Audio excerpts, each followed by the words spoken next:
नासिन ओमी रुबाब चांडियो जे टिनि घर भातियुनि जे क़त्ल केस में घुर्बल मुख्य जवाबदार मुर्तज़ा चांडियो खे कशमोर पुलिस गिरफ़्तार करे वरितो। इन बारे सां ओमी रुबाब पंहिंजे वीडियो बयान में छा चयो आहे, अचो त ॾिसो।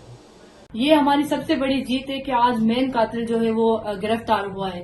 बाकी हमारी जो जंग है क्योंकि ये जो कातिल मुर्तज़ा चांडियो आज अरेस्ट हुआ है, सिंध पुलिस ने अगर अपने फराइज पूरे करने होते तो मुझ सिंध की बेटी को इतना दरबदर ना किया जाता और विदाउट डिले इस जो है एक्स-कॉर्नर को पकड़ा जाता। मैं एक पाकिस्तान की बेटी हूँ, मैं इंसाफ के लिए लड़ रही हूँ, तो इंशाल्लाह ये हमारी जंग जो है अभी सिर्फ गिरफ्तारियों पे खत्म नहीं होती। जब तक जो मेन कातिल है उनको सजा नहीं लगती, ये हमारी जंग जारी रहेगी। इंशाल्लाह मैं इंसाफ के लिए लड़ती रहूंगी और मैं उम्मीद रखती हूँ कि पाकिस्तान की अदालतों में मुझे मायूस नहीं किया जाएगा। आज ये पाकिस्तान की आला अदलिया की जीत है कि आज वो कातिल पकड़ा गया है। मैं उम्मीद रखती हूँ कि पाकिस्तान की अदालतों में मुझे मायूस नहीं किया जाएगा। आज ये पाकिस्तान की आला अदलिया की जीत है कि आज वो कातिल पकड़ा गया है। बाकी ये है कि मैं उम्मीद रखती हूँ कि इंशाल्लाह इन सब कातिलों को सजा लगेगी।